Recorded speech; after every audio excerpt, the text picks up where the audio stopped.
Hello students, welcome to unique classes of right way. आज बच्चे हम लोग अपने इस क्लास में स्टार्ट करने जा रहे हैं स्टैट्स 1 इको ऑनर्स में 2025 जनवरी में जो पेपर हुआ था उसका class number 2 question number 4 onwards. 1 2 3 में हमने देखा काफ़ी ज़्यादा टाइम लग गया क्योंकि चैप्टर 1 से जो क्वेश्चन आते हैं वो टाइम टेकिंग होते हैं, तो वो सब हमने कर लिया। अब हम लोग आ रहे हैं 4A पे। ठीक है, तो 4A में जो है क्या क्वेश्चन है देखते हैं ज़रा। पीडीएफ से आप देख सकते हो, डाउनलोड कर सकते हो हमारे वेबसाइट पे जा करके, वैसे यहाँ भी शो हो रहा है। A lottery ticket has a grand prize of ₹2 lakh. ठीक है, एक लॉटरी टिकट अगर आप जीत जाते हो तो आपको प्राइस मिलता है ₹2 lakh. The probability of winning the grand prize is this one. ये प्रोबेबिलिटी है विन करने का। Based on the expected value of the lottery ticket would you pay ₹1 for a ticket. मतलब क्या तुम पे करोगे? जीतने का प्रोबेबिलिटी इतना है 0.00023। Show your calculation and reasoning clearly. तो देखो जरा, दो केसेस है यहाँ पर। क्या है? दो सिचुएशन हो सकते हैं, या तो 2 लाख मिलेंगे 1 2 3 4 5, या फिर 0 मिलेंगे। यही चांस है ना, या तो सक्सेस होगा या फिर फेलियर होगा। px दे रखा है, ये है 0.12323। ये है प्रोबेबिलिटी विनिंग का। तो प्रोबेबिलिटी ऑफ लूजिंग कितना हो गया? 1 में से माइनस कर देंगे इसको, जो भी होगा 1 माइनस 0.00023। तो सबको मल्टीप्लाई कर देंगे x इंटू पी एक्स। तो 2 लाख को इससे मल्टीप्लाई करेंगे तो ये आ जाएगा 46, और इधर तो जीरो ही हो जाना है। तो expected profit by expected revenue जो है, expected winning of the lottery is this one, ₹46।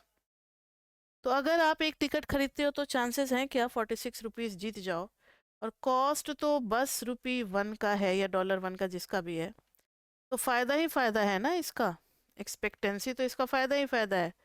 So expected net profit, expected net profit अगर एक टिकट की बात करें तो ये हो जाएगा 46 माइनस 1, मतलब ₹45 प्रॉफिट में ही रहोगे। तो इसका टिकट आप परचेज कर सकते हो। ठीक है, we can pay ₹1 very easily. Next है क्वेश्चन नंबर 4 का बी। 4B देखो जरा। The cost of a certain vehicle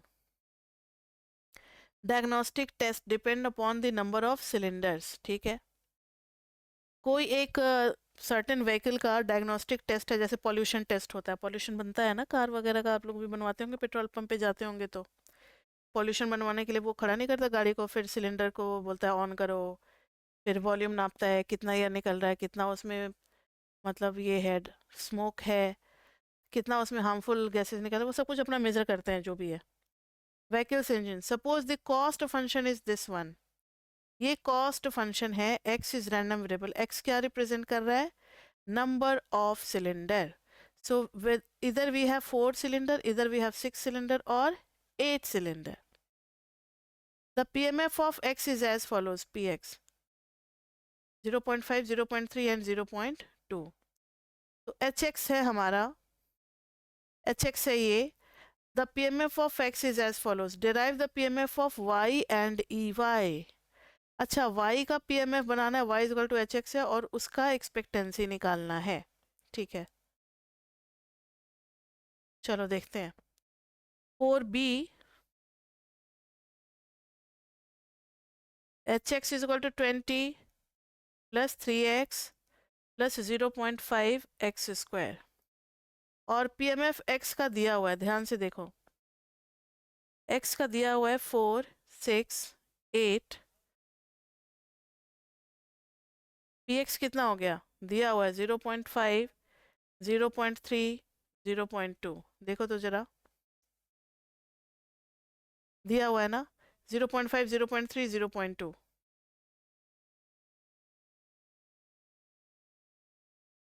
now see, ये इसका एक्सपेक्टेंसी है। अब y निकालेंगे, y इज इक्वल टू है एच एक्स, यानी 20 plus 3x plus 0.5 x square, इसमें पुट करेंगे हर एक्स को, 4 को पुट करेंगे तो 20 प्लस 3 4 जा 12 plus 0.5 into x square is 16, 16 का हाफ कितना हो गया 8, 20 प्लस 12 प्लस 8, ये 20 20 40.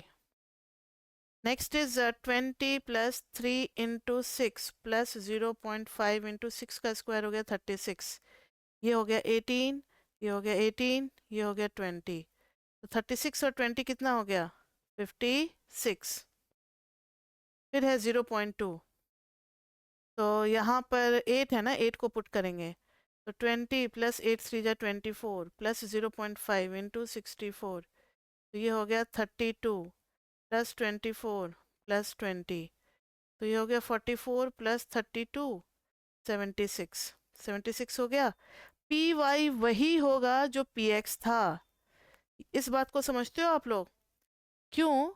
क्योंकि इस इवेंट का होना, x का 4 होना और y का 40 होना बराबर चीज है.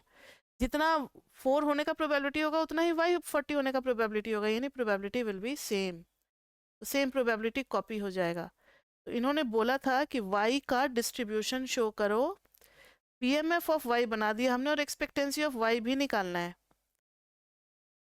तो अब क्या करेंगे, y इंटू पी वाई निकाल देंगे और सबका सम कर देंगे तो एक्सपेक्टेंसी ऑफ y आ जाएगा. तो 40 इंटू 0.5 इज 20, 56 इंटू 0.3 कितना हो जाएगा, 56 into 0.3 is equal to 16.8, 76 into 0.2, 0.2 into 76 is equal to 15.2. सबको ऐड करके देखो तो 20 plus 16.8 plus 15.2, that is 52. Expected value आ गई 52. एक और रास्ता था expected value of H X के लिए, फॉर्मूला लगा देते, 20 बाहर आ जाता, 3 इंटू एक्सपेक्टेंसी ऑफ एक्स जो रूल हमने पढ़ा हुआ है, और plus 0.5 into expectancy of X square. तो इसको भी पुट कर सकते थे और डायरेक्ट वाई निकाल कर के भी कर सकते हो, बात बराबर ही होगा. ठीक है, अब आ जाओ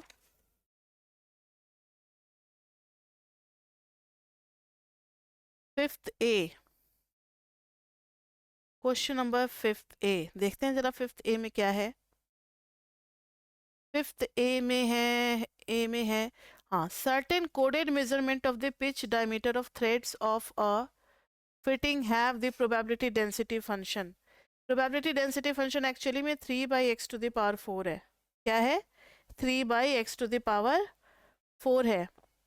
यहाँ पर ये जो दिया हुआ है ना, ये x का डोमेन दिया हुआ है, कुछ गलत सलत लिख दिया हुआ है, इस पे मत जाना.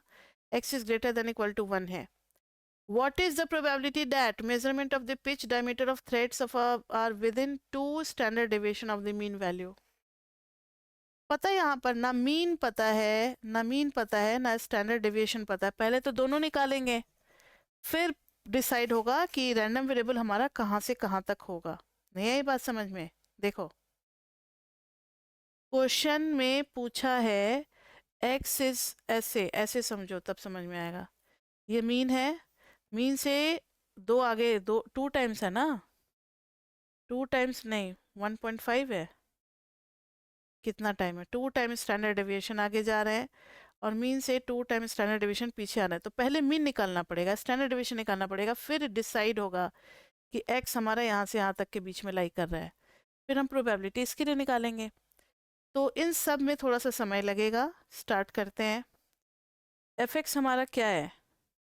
3/x टू द पावर 4 है for x greater than equal to 1. 0 है अदरवाइज. अब देखो जरा, ex निकालेंगे तो ex के लिए क्या फॉर्मूला हो जाएगा? Integration x into F x into d x. X कहाँ से कहाँ जा रहा है? 1 से इन्फिनिटी जा रहा है. रेंज देखो जरा, तो x into 3/x to the power 4 into d x 1 to infinity. So 3 को बाहर ले लेंगे और ऊपर में आ जाएगा x to the power -3 dx 1 to infinity. ये आ जाएगा 3 और x टू द पावर -3 + 1 कितना हो गया? -2 और नीचे में -2 1 to infinity माइनस 3/2, 1/x² तो 1/infinity माइनस 1/1, तो ये आ गया 1/infinity 0, -1 आ गया तो आ गया 3/2, तो ये आ गई एक्सपेक्टेड वैल्यू 1.5। ठीक है, अब देखो, अब निकालेंगे ई ऑफ एक्स स्क्वायर, तभी तो आएगा standard deviation. X square into F x into d x, 1 to infinity, 1 to infinity x square into 3/x⁴, इससे कैंसिल करेंगे तो 2 आ गया, 3 बाहर आ गया, x⁻⁻2 dx 1 से लेकर के इन्फिनिटी तक, 3 बाहर आ गया, x⁻⁻1 बाई -1 1 से इन्फिनिटी, तो दिस इज -3, 1/x है, 1/infinity -1, बाहर में आ गया 3, तो एक्सपेक्टेंसी ऑफ एक्स स्क्वायर आ गया बच्चे 3। अब आपको पता है कि वेरिएंस ऑफ एक्स क्या हो जाता है, expectancy of X square minus expectancy of X का whole square. Expectancy of X square is how much, 3, minus expectancy of X whole square is 1.5 का स्क्वायर, तो ये आ गया 3 माइनस 1.5 यानी 2.25, कितना आ गया 0.75। तो स्टैंडर्ड डेविएशन क्या हो जाएगा, root under variance of x यानी रूट अंडर 0.75, ये आ जाएगा root under 0.75 is how much, ध्यान से देखो, root under 0.75 is equal to 0.866, तो 867 ले लेते हैं, ठीक है, ये हो गया। ये इसको रूट में ही रहने देते हैं ना, इंटीग्रेशन भी तो आगे चल के करना पड़ेगा, डेसिमल में दिक्कत होगा, इसको ऐसे करो, रूट अंडर 75 बाई क्या कर दो 100 कर दो, 25 3 जा 25 4 जा, तो ये आ जाएगा √3/2।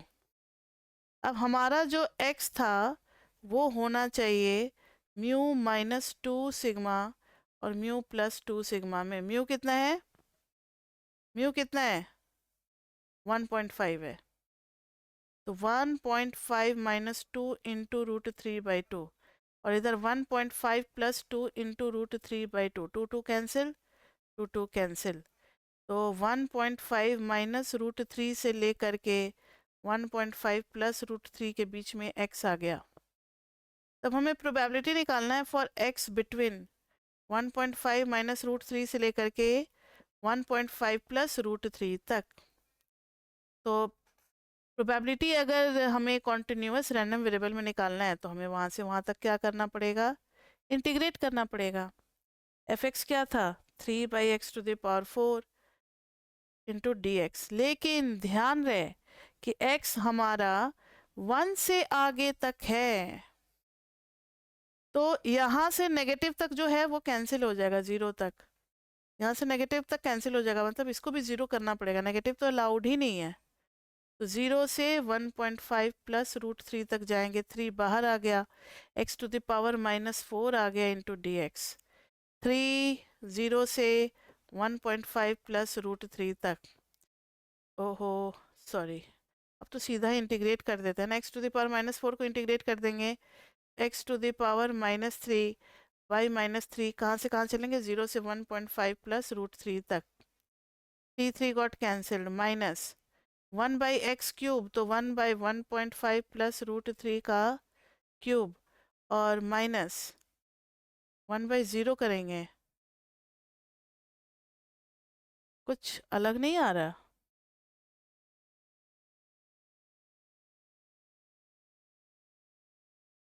बच्चे थोड़ा यहाँ ध्यान दो, रेंज 0 से नहीं था 1 से था, हाँ जी, तभी तो मुझे लगा कि 0 से होगा तो कैसे आएगा, 1 से है बच्चे, 1 से, तो स्टार्टिंग वैल्यू 1 है, स्टार्टिंग वैल्यू 1 है, तो 1 डालेंगे, 1/1 इज 1, स्टार्टिंग वैल्यू 1 है, ठीक है, 1 से इन्फिनिटी था, तो 1 के आगे हमें देखना है, इधर भी 1 के आगे ही लेना पड़ेगा, तो अब क्या आ जाएगा बताओ, माइनस माइनस प्लस 1 - 1/1.5 + √3 का क्यूब, पूरा सॉल्व करोगे ये आ जाएगा 0.9703, ठीक है, ये हो गया हमारा 5 का ए, 5 का ए हो गया, ठीक है। अब हम लोग करेंगे 5 का B.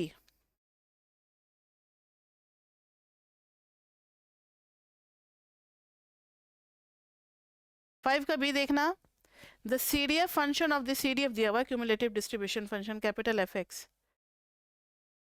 function of the checkout duration X in a certain supermarket measured in minutes is, now see, X is between 0 and 2 and 1 for X greater than 2, ठीक है।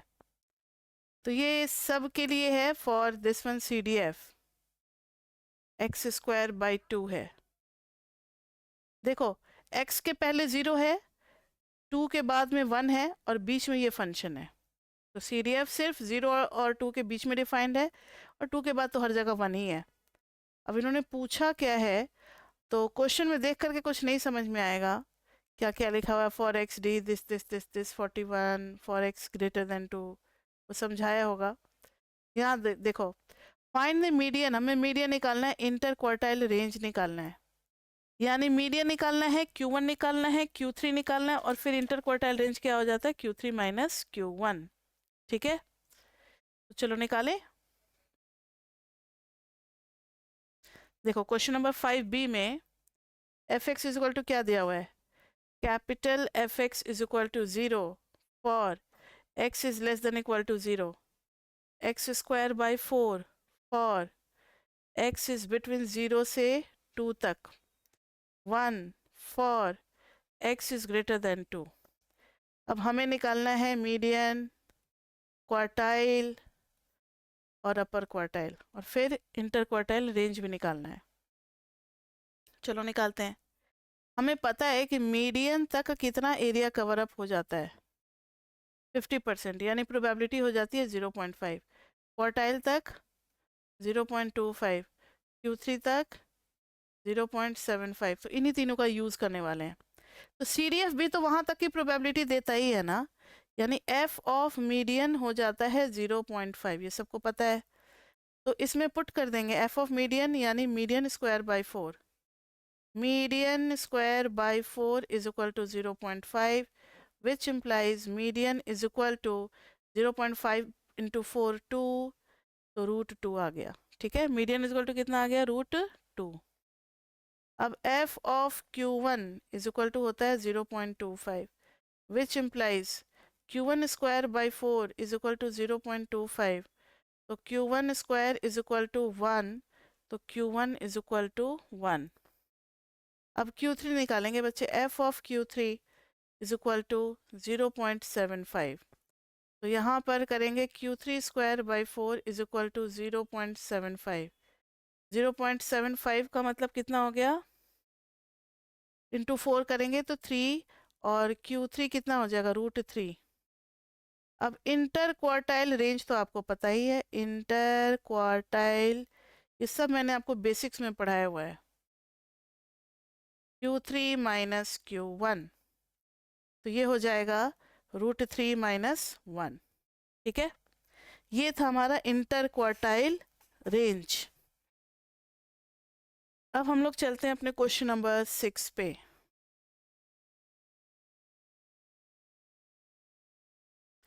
सिक्स में है, among the 120 applicants for a job, 120 लोगों ने apply किया, उसमें से सिर्फ 80 ही क्वालिफाइड थे, बाकी 40 फालतू के थे, वो लोग तो क्वालिफाइड भी नहीं थे जॉब के लिए।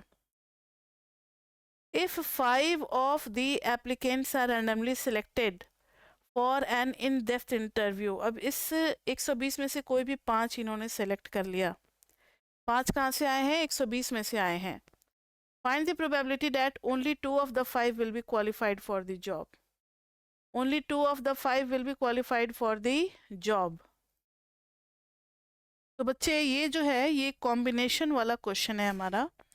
Find the probability that 2 of the 5 will be qualified for the job, find the expected value and variance of the applicants qualified for the job.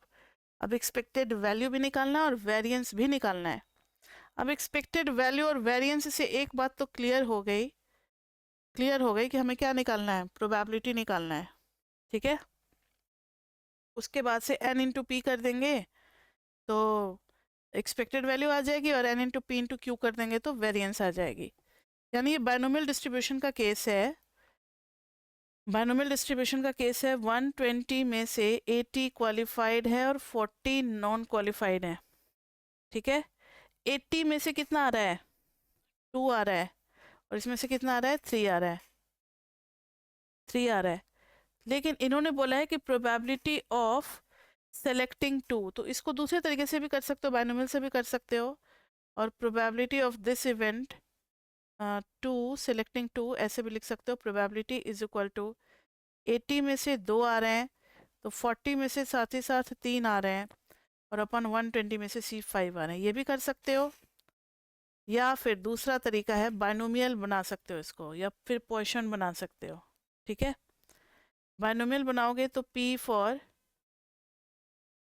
पहले सिंगल प्रोबेबिलिटी P, एक क्वालिफाइड आने का probability कितना हो गया, 80/120 यानी कि 2/3। ये सिंगल चांस है एक क्वालिफाइड आने का। टोटल है 5, उसमें से x इज इक्वल टू होना है 2 क्वालिफाइड, तो P for x is equal to 2 is equal to 5C2 2/3 square, तो फिर 1/3 हो गया, नॉन क्वालिफाइड का वो है 3। सॉल्व करोगे सेम आएगी प्रोबेबिलिटी। इसको सॉल्व करो ना, क्या आ रहा है, 5C2 मतलब फैक्टोरियल 2/2 फैक्टोरियल 3, 2/3 का स्क्वायर मतलब 4/9 इंटू 1/3, 3 जा 9 3 जा 27। 5 को खोलेंगे तो 5 इंटू 4 इंटू 3 पे जाके रुकेगा, नीचे में 2 into 3 factorial into 4/9 into 1/27। 3 3 got cancelled, 2 से 2 गया, ऊपर में आ गया 10, सिर्फ 10 ही थोड़ी 40, नीचे में आ गया, ये 3 का स्क्वायर है, ये 3 का क्यूब है, तो 3 टू द पावर 5। अब हमें चाहिए एक्सपेक्टेड वैल्यू, तो एक्सपेक्टेड वैल्यू हो जाता है n इंटू पी, यानी 120 में मल्टीप्लाई कर देंगे 40/9 इंटू 27, तो 3 3 जा 9 और 3 40 जाइए, अब तो कुछ होगा नहीं, तो 1600/81, ठीक है। और वेरिएंस निकालना है, तो वेरिएंस के लिए n into P into Q करना होता है, यानी 120 into 40/3 to the power 5 into Q, Q कितना हो जाएगा, अगर ये p है तो इसको 1 में से माइनस करेंगे तो q आ जाएगा। नहीं नहीं नहीं नहीं नहीं, नहीं q तो यहाँ आएगा ना, q is equal to 1/3।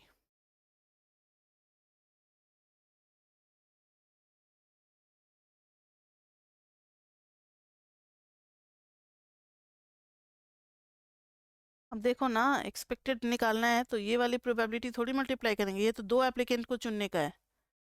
Expected value of a single applicant आ रहा है जो कि क्वालिफाइड है, तो n इंटू पी करते हैं ना, p हमारा क्या है 2/3, उसको करेंगे, तो 120 इंटू 2/3, यानी ये जो दिया हुआ था ना, ये एक्सपेक्टेड वैल्यू ही था, n इंटू पी क्या था, एक्सपेक्टेड वैल्यू ही था, तो ये हो जाएगा 120 इंटू 2/3 इज इक्वल टू 80, और ये हो जाएगा 120 इंटू 2/3 इंटू 1/3 हो जाएगा वेरिएंस, ये हो जाएगा 120 इंटू 2/3 इंटू 1/3, 340, तो 80/3 वेरिएंस हो जाएगा, ठीक है।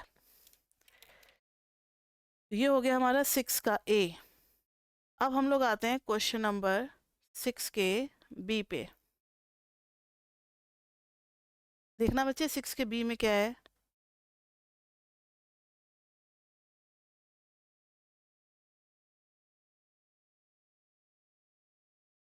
The life span of a car battery averages 6 years. Suppose the battery life span, बच्चे थोड़ा ना इसमें पिछले वाले क्वेश्चन में थोड़ा सा चेंज करने का मन कर रहा है मेरा। एक्चुअली में ये कैटेगरी डिवाइड कर दिया ना, तो ये जो हम लोगों ने किया ना, ये वाला करना है, बायनोमियल वाला नहीं लगाना है यहाँ पे। ये एक ना हाइपर ज्योमेट्रिक सीरीज बनता हुआ दिख रहा है, क्योंकि उसके अंदर कैटेगरी हो गई है ना, कैटेगरी हो गई है, तो ये हाइपर ज्योमेट्रिक सीरीज है, इसको आप लोग सही कर लें। हाइपर ज्योमेट्रिक सीरीज है, 2 कैटेगरी है, तो ये जो प्रोबेबिलिटी निकाला था वो हमारा सही है हाइपर ज्योमेट्रिक सीरीज में।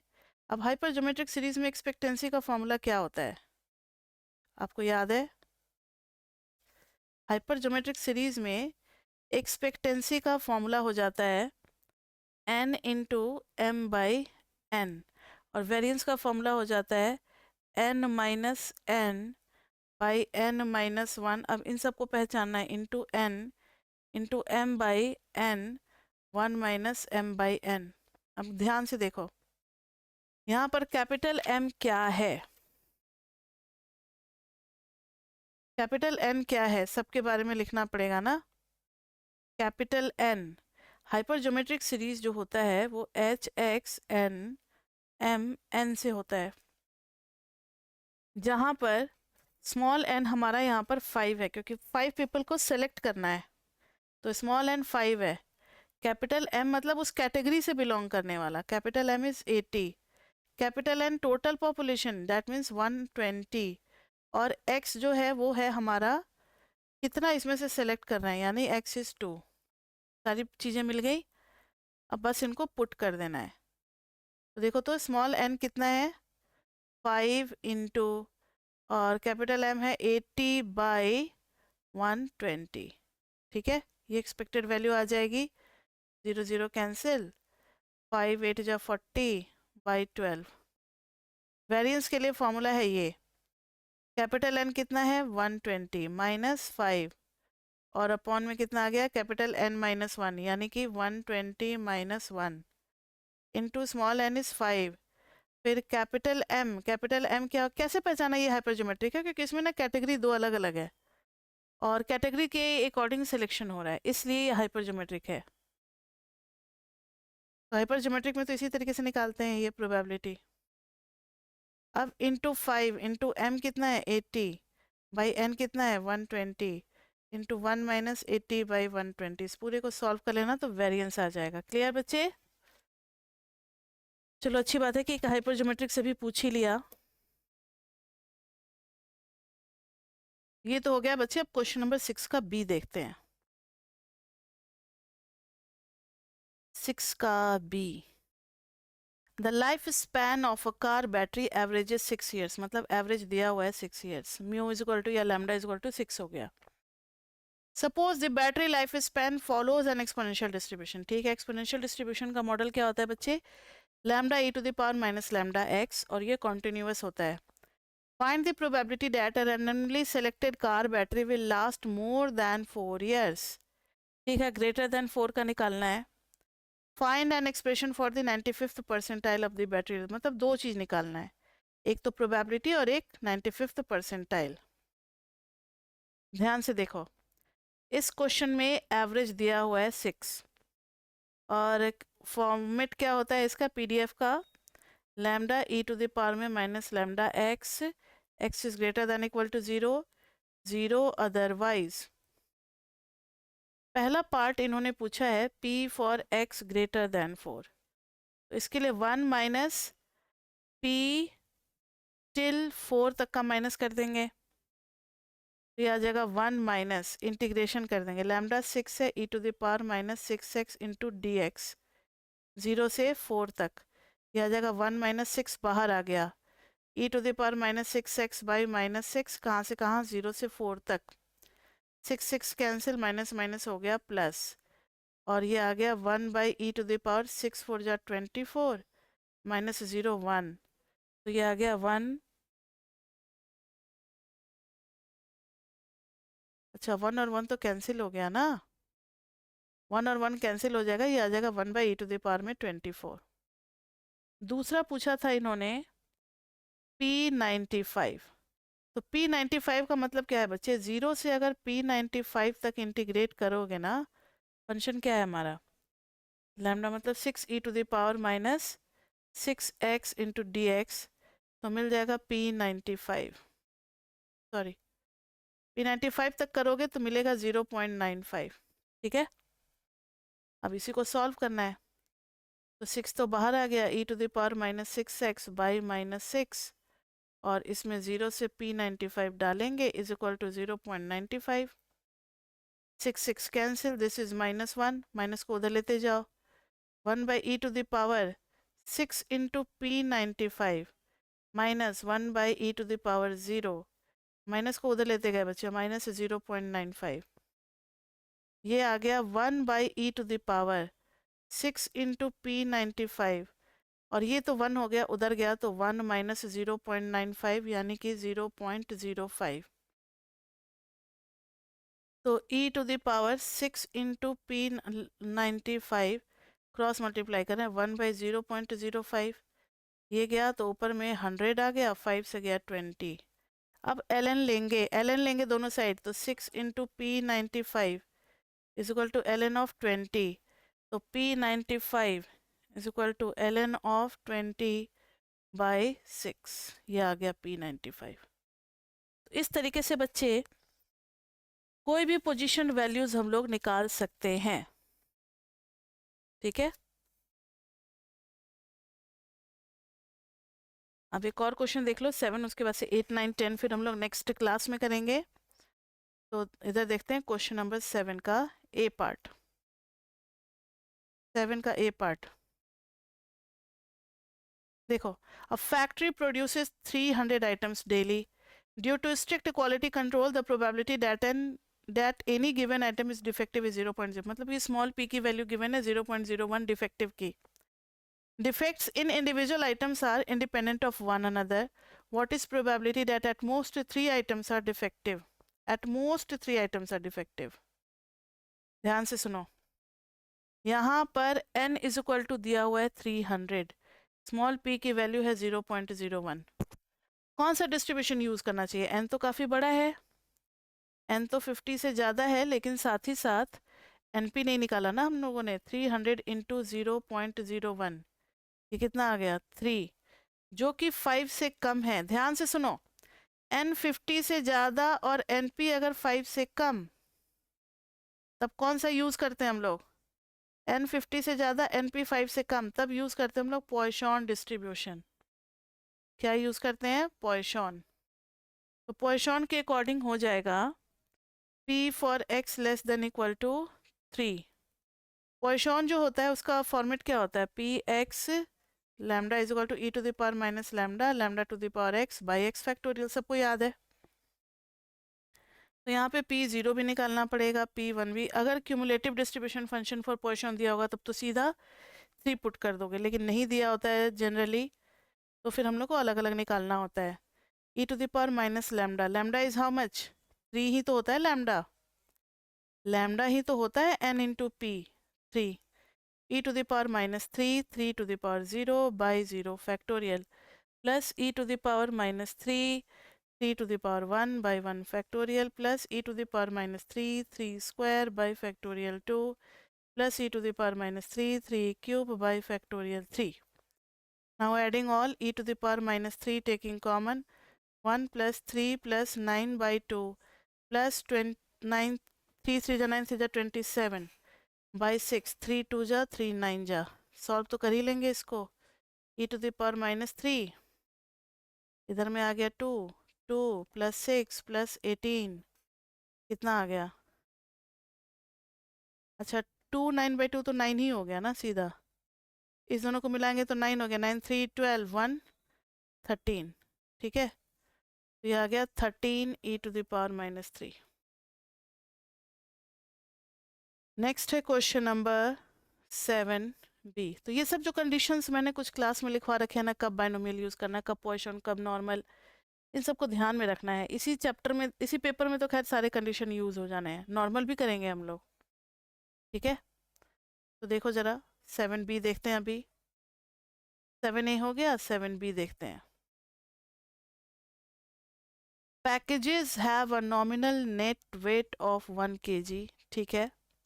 However, their actual net weights have a uniform distribution.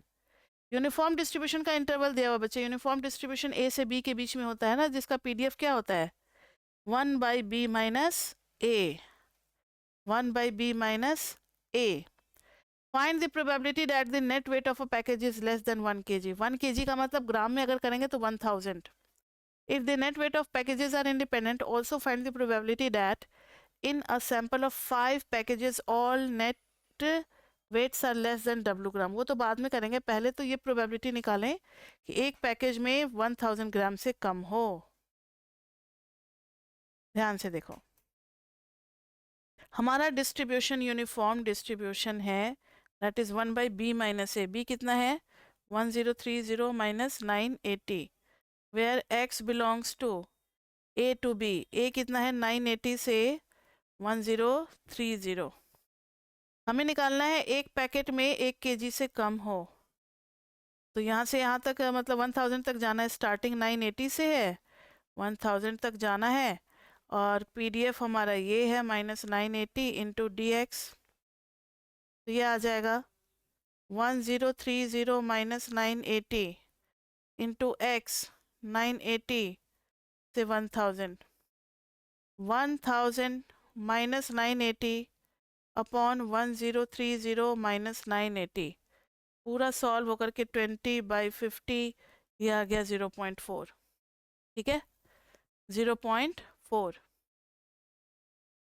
अब आगे कुछ और भी था, आगे कुछ और भी है। If the net weight of packages are independent, also find the probability that in a sample of 5 packages all 5 net weights are less than W ग्राम। यानी n इज इक्वल टू 5 है और x भी 5 है, n इज इक्वल टू 5 है, x भी 5 है, और p निकल गया 0.4। तो p for x is equal to 5 binomial भी आप लगा सकते हो। क्या हो जाएगा 5c5 और फिर 0.4 टू द पावर 5 और 0.6 टू द पावर 0, आखिर में वही आ गया 0.4 टू द पावर 5। अगर 5 इंडिपेंडेंट इवेंट है तो ये 1 0.4 टू द पावर 5 इंटू 1, वही आ गया 0.4 टू द पावर 5। इसको आप अपना निकाल लो, 4 4 जा 16, 4 जा 64, 64 4 जा कितना 256, 256 4 जा कितना हो गया 0.4 इंटू नहीं 0.4 का 0.4 का पावर 5, ये आएगा 0.01024। ठीक है ये आ गई प्रोबेबिलिटी। तो यहाँ तक तो बच्चे हमने कर लिया, और अब जो नेक्स्ट क्वेश्चंस हैं उनको क्लास 3rd में ही करना पड़ेगा, क्योंकि क्वेश्चन नंबर 8 9 10 अब 3 क्वेश्चन बच गए हैं। पेपर कर रहे हैं हम लोग 2025 जनवरी का, stats 1 for eco honours sem 1। Okay तो अब 8 9 10 3 क्वेश्चन रह गए, इसको करते हैं हम लोग नेक्स्ट क्लास में। मिलते हैं एक छोटे से ब्रेक के बाद, तब तक के लिए bye bye bye bye bye.